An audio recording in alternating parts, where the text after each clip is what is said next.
Transform all your company's milestones, big or small, into impact with Impact Hero. Whether it's a sale, a new hire, a demo booked, or anything else, with Impact Hero, you automatically generate a gift that matters, like a tree planted, a kilo of plastic recovered, or a piece of coral reef restored. Join the hundreds of companies that are already boosting sales and retention while making an impact. Go to impacthero.com/podcast now to get 10% off.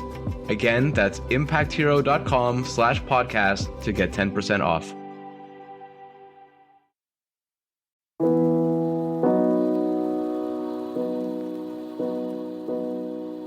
Welcome to another Climate Tech podcast, interviews with the people trying to save us from ourselves. Fungi, however you pronounce it, it's definitely having a moment.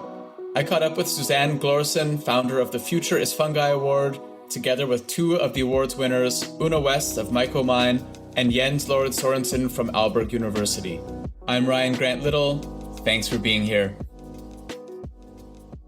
So welcome to the first ever Another Climate Tech podcast with three guests. I'm used to doing one-on-one interviews. And in this case, we actually have three people, Susanne, Una, and Jens. Welcome to the podcast. Thank you. Glad to be here. Thank you, Ryan. Thank you. Susanne, I'll start with you because this all kind of originates with you. I know you as a fellow angel investor in climate tech, especially in food tech, but you're here talking about the Future of Fungi Award. You just had the first award ceremony last week, and we have some winners with us as well. Can you talk a little bit about what the Future of Fungi Award is? What made you decide to create it now and what it's all about?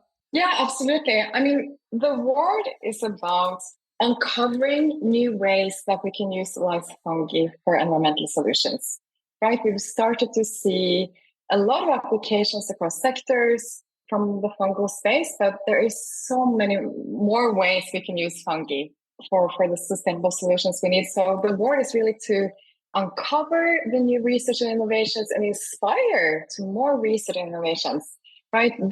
This field has started to develop, but it's still early, and we have only mapped 4% of fungi globally. So there's still so many unexploited opportunities, which our winners are fantastic examples of. So that's really what the award is about. And it's also about bringing together the whole ecosystem. You can see from the jury, we wanted research, we wanted investors, corporates, the people and organizations and across the ecosystem that is needed if we are to get more research off the ground, if we are innovation to accelerate further. So it's more than just, announcing our winners. We want to really use the word to help the ecosystem to accelerate. And so we're recording this. It's Monday, November 27th, 2023, and your first award ceremony was last Thursday. I'm curious about what kinds of applications you received also for, some of the organizations or applicants that didn't win, but that were pretty out there, really interesting. I wonder if you want to just give a couple of honorable mentions about the types of interventions that you saw. Yeah, absolutely. And I just have to say also, we have some fantastic winners here that you will hear more from. I think I'll start with the runner-ups. I think they deserve also the attention. And then I have some sneak peeks into who didn't get it to the podium. But on the research side, we saw microbial CO2 fixation. Incredibly interesting. Using the electrification process, harnessing renewable energy to turn CO2 into formic acid that a yeast, while lipolytica, can consume. And then, you can turn it into more bio-based solutions across feed and fuel materials and chemicals. So this was William Newell from Imperial College of London. From what the jury could see, very novel. We haven't seen this too much out there. And Christina Cogdell and team Nike Textiles Futures from University of California with the research on recycling textile waste into mycelium materials for the use of fungi. Those were on the research side.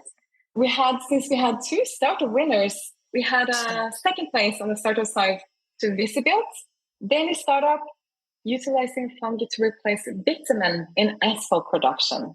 Also super novel. I've gotten to know the fungi space quite well now. Still a lot to learn, but we have never seen this. Got a female founder, Danish startup. Super interesting.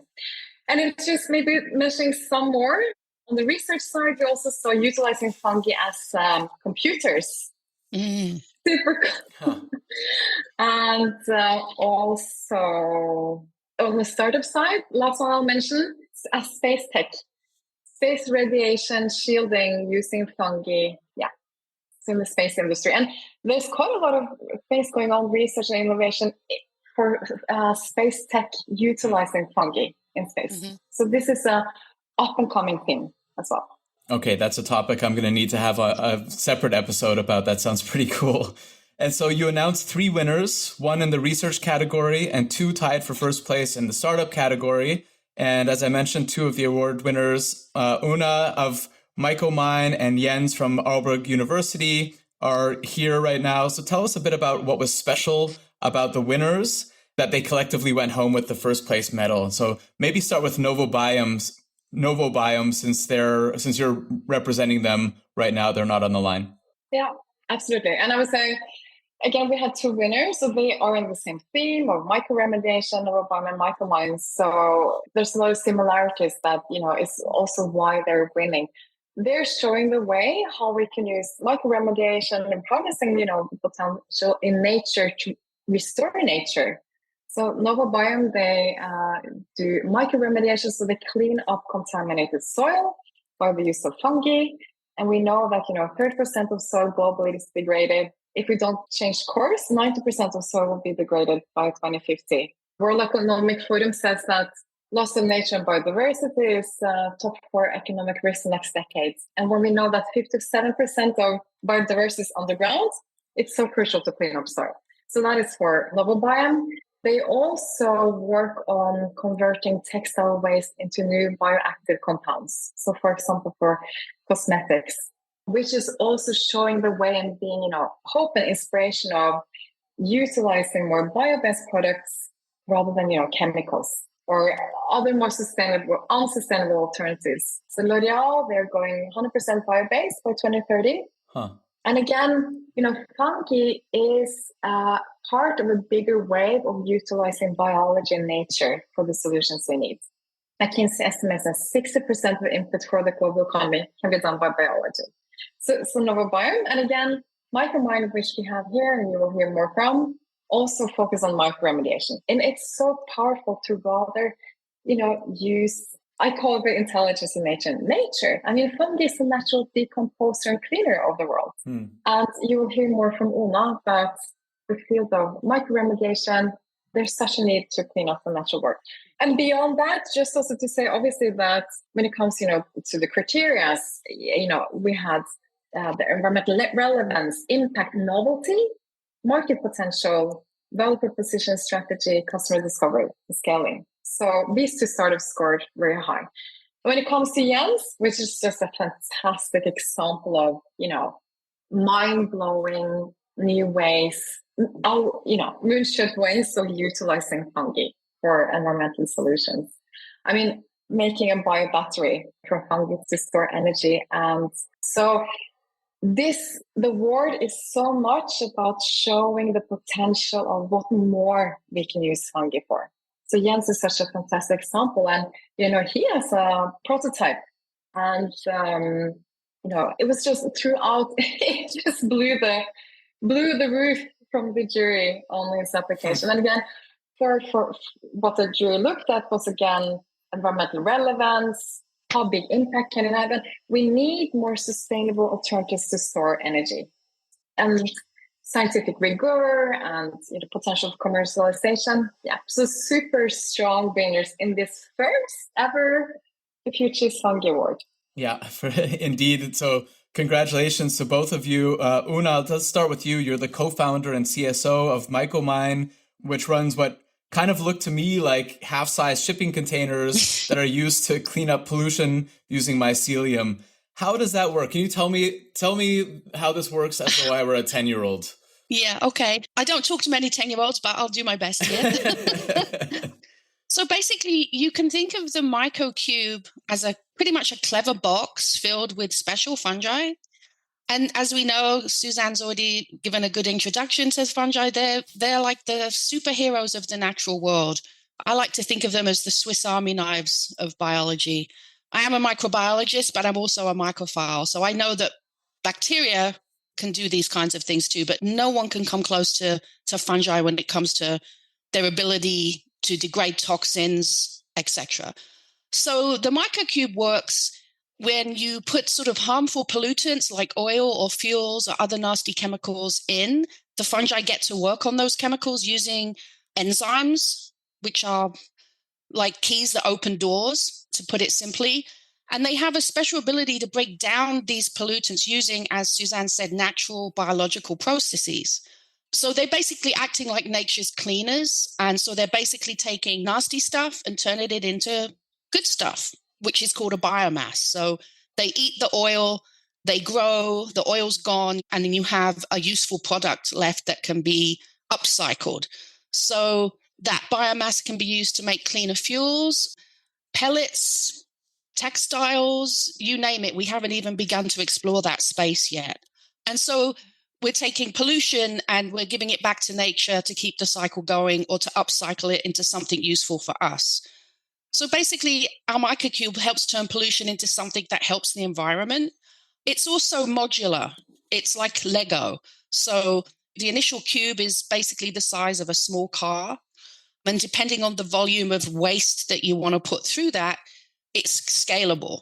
So like a Lego blocks, if that makes sense. Definitely, especially if I was a 10-year-old, my ears perk up when you talk about Lego, for sure. Yeah, I have a nephew who's obsessed with Lego. I mean, I'm 42 and I still really like Lego. Good. Anyway, you talk about this also being a solution for PFAS, which is also known as forever chemicals, which we see mentioned a lot in the news these days as one of kind of the many wicked problems in the world. So does this mean that forever chemicals don't actually have to be forever? Well, I mean, nothing's forever, right? And I like to say that fungi take the forever out of the forever chemicals. PFAS are a huge problem. There's over 9,000 of these man-made toxic chemicals that are everywhere, mainly in the water supply. So our next step, we have proof of concept. It's working really well with oil with our microcube. We just got funding from Vinova to explore the PFAS space. It's known that some microbes can break down PFAS and also some fungi. The problem with PFAS, what makes them so recalcitrant, what makes them so hard to break down is the carbon-fluorine bond. It's very hard to crack that, but fungi can break it. And so that's a space that we're looking to explore very soon, and we receive funding for that. So, and I have a lot of faith that we're going to come up with something pretty good, some strains that will work very well in our system, in our technology. I mean, that would really be revolutionary. Can you talk a little bit about the company itself and how far along it is? Do you have, Sure. Are you operational? Do you have a pilot facility? Yep. Are you fundraising? We're not fundraising quite yet, maybe next year, 2024. We started in the fall of 2021. So we're about 2 years old now. And we have a pilot that is now permanent in the Ytterby mine in Stockholm in Sweden. This is a mine that's famous for where the element yttrium was discovered, but also after the Second World War, a lot of nasty chemicals and crap basically was stored down there, along with it being a mine where you have fuels from machinery. So, and they have a lot of dirty water that had to be taken care of. And the pilot has worked so well there now that it's become a permanent installation. So yeah, and then we have 3 studies ongoing for pilots. One with Nunas oil refinery, which will be built and become operational this winter into 2024. And we're also working on a pre-project with Yofala municipality to look at remediation of soils. And we also have something that we're pursuing with another really large company that I can't mention by name, but yeah. And so is oil and exploration are the types of customers for this as well? Well, we started with organics, right? Oil and fungi can do that. We've known that for a long time. I mean, one point I'd like to make is that the bioremediation capability of fungi has been known for quite a while. It's just that it hasn't really been a push or a focus. And I think, Susanne will probably agree with me on this, and other people are out there in the space are saying this. Fungi kind of having a zeitgeist moment right now. I especially noticed it during the pandemic. People were growing mushrooms. Merlin Sheldrake's book, Entangled Life, came out, which I think really inspired. Fantastic book, by the way. If you haven't read it, you should. Really kind of inspired people, I think. And I think maybe the lockdowns had something to do with it. I don't know.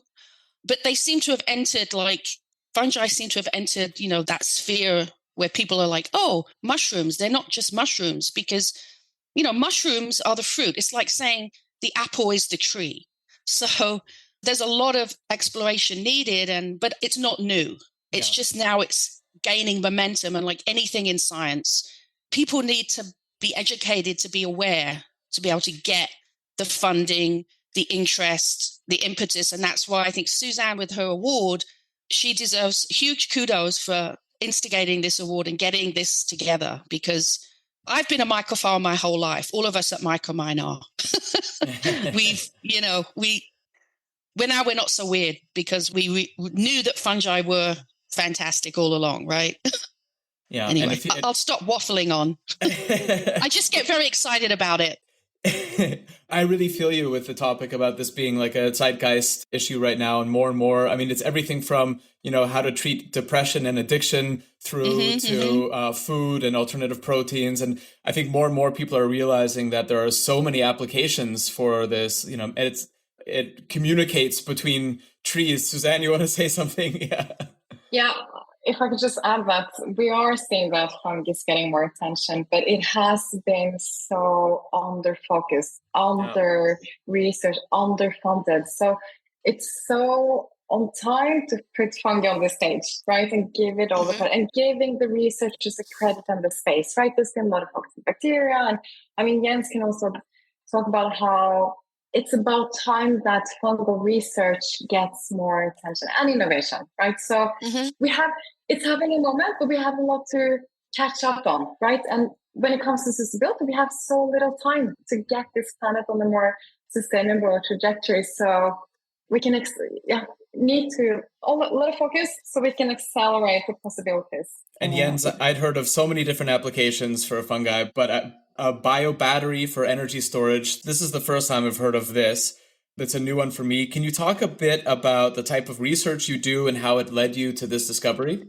Yeah, I can do that. Maybe I'll take you back to when everything started, because 8 years ago, my research group were primarily working with fungi only and really trying to find new compounds. And as we already heard, that fungi are so amazing. They produce so many, many different compounds. So we were just out there fishing for new compounds and then seeing what they can do.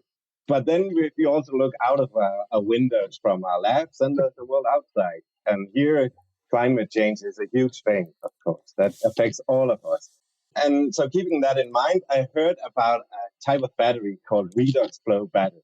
And so these batteries are not just like normal solid batteries. They are extremely big, full with 2 liquid tanks. And in those tanks, there are 2 electrolytes. One electrolyte that donates an electron and another one that accepts this electron. And then you have a flow of electrons.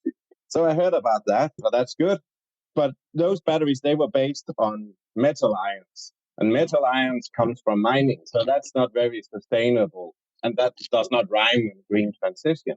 So then 8 years ago, or 9 years ago, a new type of batteries were developed based on organic molecules. They're called quinones. And that's more promising. However, they were also based on molecules. So these quinones, they were extracted from oil-based molecules. So again, not super sustainable.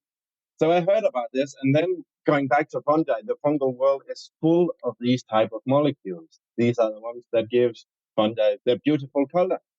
So I knew that. And then came the idea that taking the fungal pigments, the fungal quinones, and then using them to make a battery. That was the starting point. And then I used the very nice model that we have on Aalborg University, where we have so many good students that can perform projects and just to follow all our crazy ideas. And then I had a bachelor group to begin with. They extracted one type of quinone from a fungus, and then we built together a rough battery prototype, bits and pieces that we have lying around, and it worked. And that was in 2015. So we used this very rough prototype to convince Novo Nordisk Foundation in Denmark and the Danish Research Council to give us a huge amount of money to pursue this idea. And then we were able to build up a huge network based on scientists from both from Aalborg University, but also the Technical University in Denmark. And then we set out to find the best possible fungal quinone, and at least we found one that is super good. And then we optimized all the extraction procedures and everything. And then we built our prototype and proved that it actually worked. Cool. And what kind of applications do you foresee for this? So coming out of the lab, coming out of the university, is this something that is going to have a commercial or industrial role in the next years, in our lifetime, or what do you foresee? Yeah, absolutely.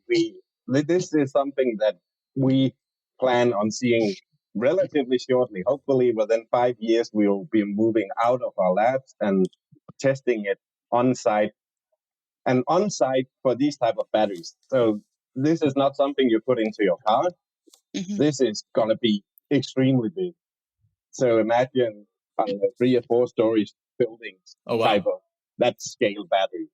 And they are used to because the big problem in green transition is that you rely on electricity produced by windmills and solar panels. This is all super good when the sun is shining and when it's blowing.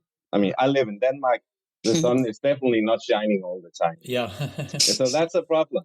And also the wind is not super reliable. So we have to store that energy somehow when it's produced. And then when people come home from work and they want to charge their electrical car and they want to have heating and make dinner and wash their clothes, then they need electricity. And that's where these type of batteries, they will come in. So that will be the application for our battery as well. And the hardware battery itself is something that's already existing. So they're based on either the vanadium ions or the synthetic quinone. So what we can do is we can take that hardware and then we can put in our own fungal produced electrolytes.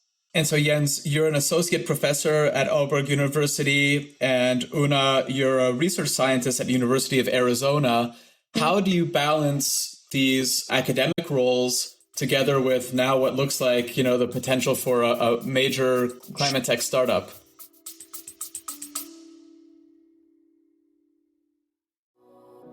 I work with a lot of companies who plan to open up shop in or expand across Europe. My one big piece of advice: don't fall into the trap of setting up a new entity right away. Instead, talk to my friends at Paracar, who can help you get up and running without all the costs, not to mention the legal and HR hassle. When I was hiring in different EU countries, I wanted my team to focus on their work, not on the country's bureaucracy. After interviewing a half dozen international expansion firms, I chose Paracar because they were by far the most knowledgeable and they're great people. Whether you're a large multinational looking to expand abroad, a small business looking for the right talent, or a contractor, they'll sort it out. Book a free, no-obligation consultation right now at paracar.eu/climate. That's PARAKAR.eu/climate.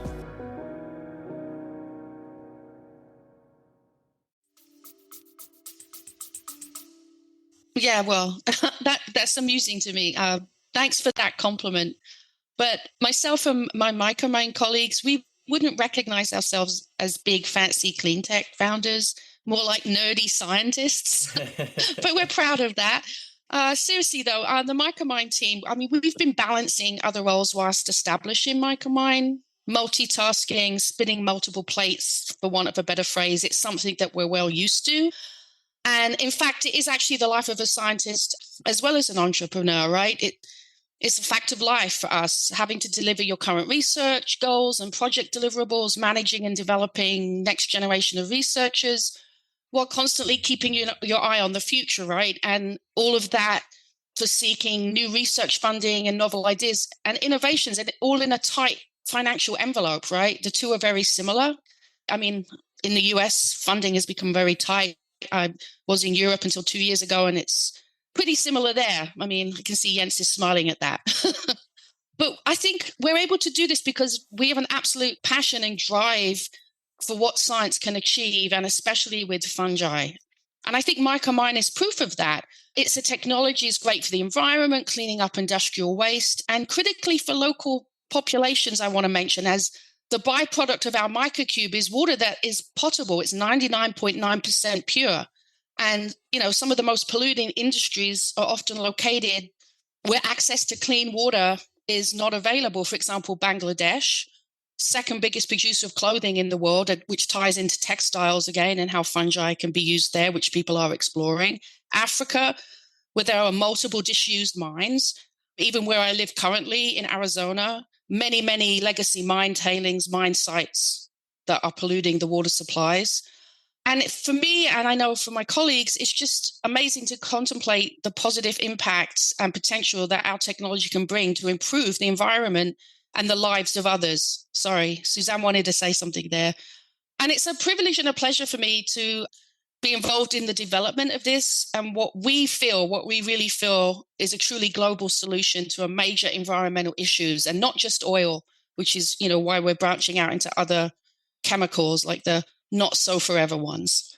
Yeah, if I could just comment on what Una said, there's such a fantastic example of, commercialization research. Researchers taking the step out to bring the research into real world solutions. And we need more of that. I mean, so much of our sustainability challenges the solutions will come from research. We need to get that out in the world. So fantastic example with Michael Mine here. Yeah. And I just would like to add, so the research that we do is not actually, I don't actually do this research at the University of Arizona. We have our own lab now, and our early pilots are in Sweden. This is a Swedish-based company, just to be clear on that.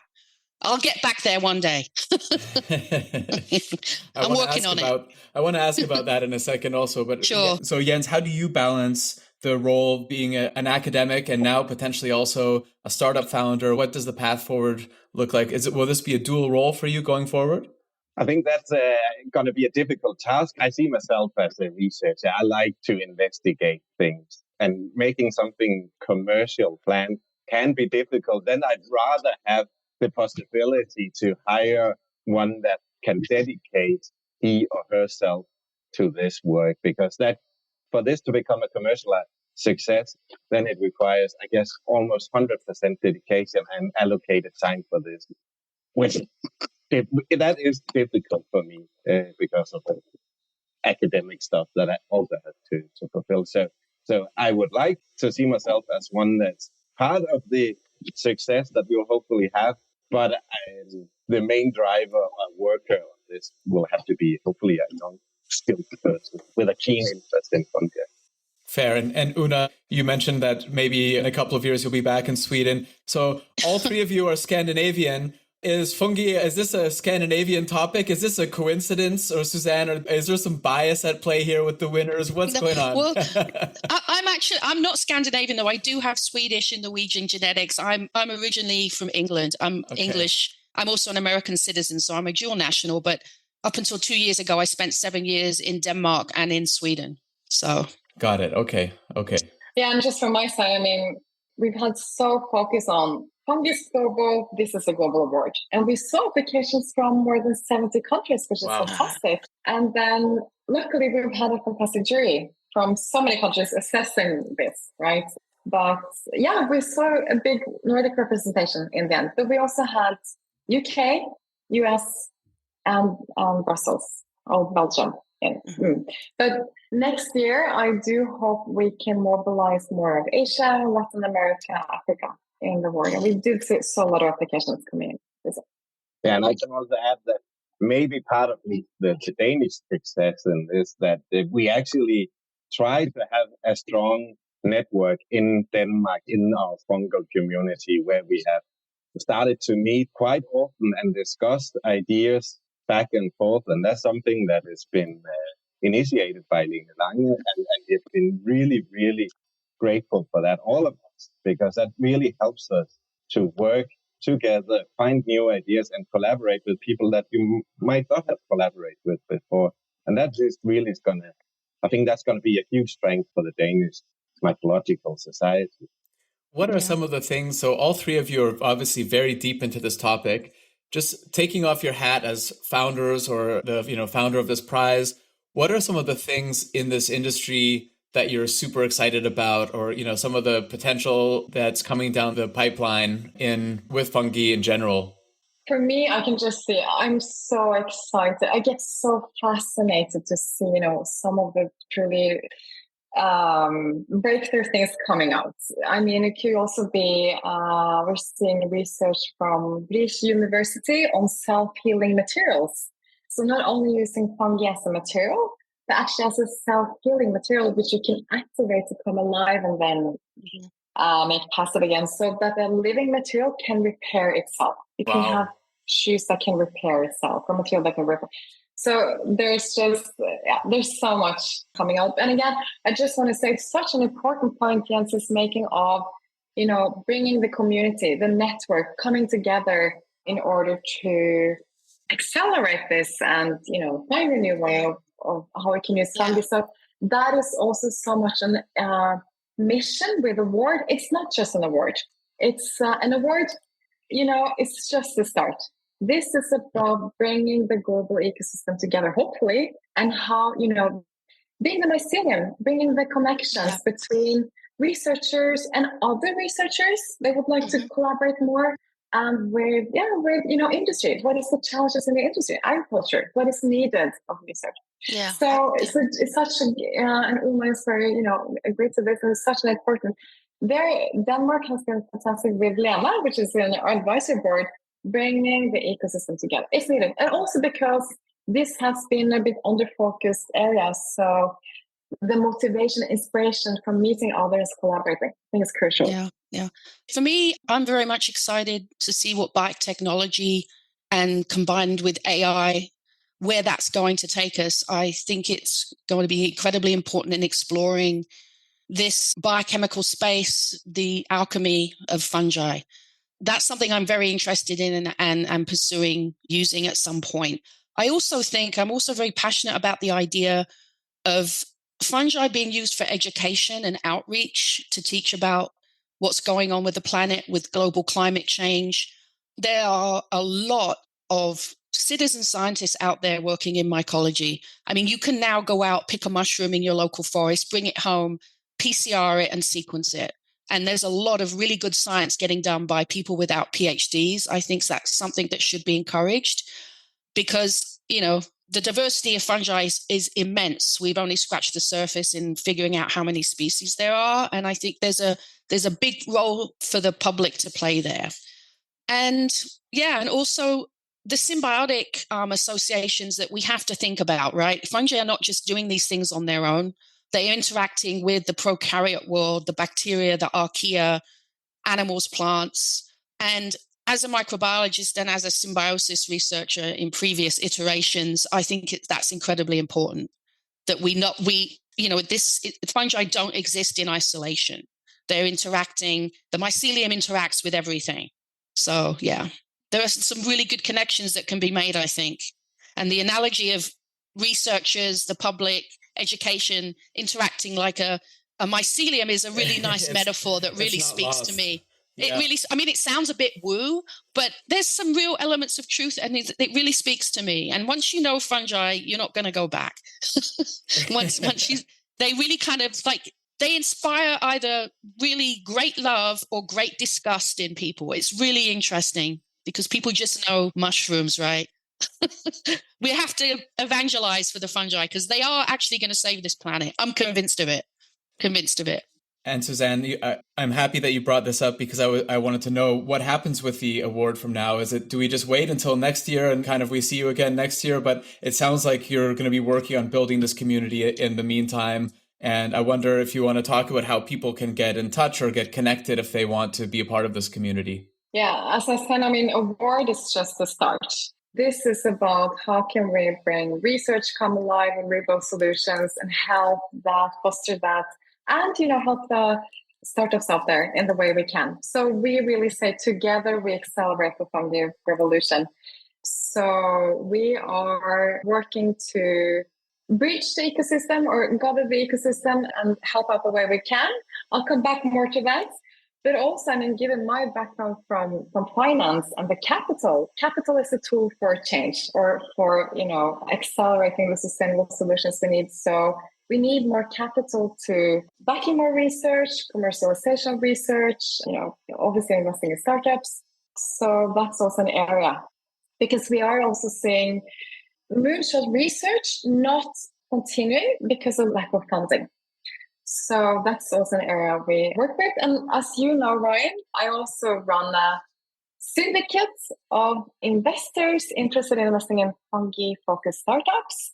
So if any investors are interested in joining us to invest in some of these fantastic opportunities of startups, they can get in touch with me. And I'm going to link all of your LinkedIn profiles in the show notes. But I want to point out also that listeners can tune in to see the award ceremony itself with some keynotes and artists making music from fungi at the award homepage, which is futureisfungi.org/award-ceremony. Susanne, Una, Jens, thank you so much for joining today. Thank you. It was a real pleasure to speak with you all. Thank you. Thank you, Ryan. Thanks for listening to another Climate Tech podcast. It would mean a lot if you would subscribe, rate, and share this podcast. Get in touch anytime with tips and guest recommendations at hello@climatetechpod.com. Find me, Ryan Grant Little, on LinkedIn. I'll be back with another episode next week. Bye for now.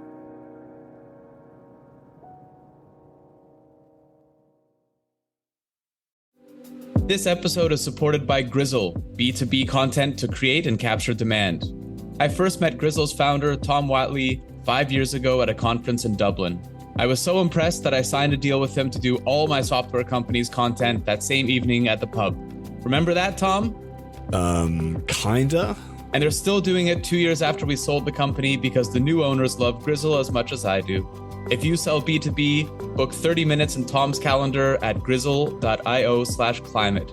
That's GRIZZLE.io/climate.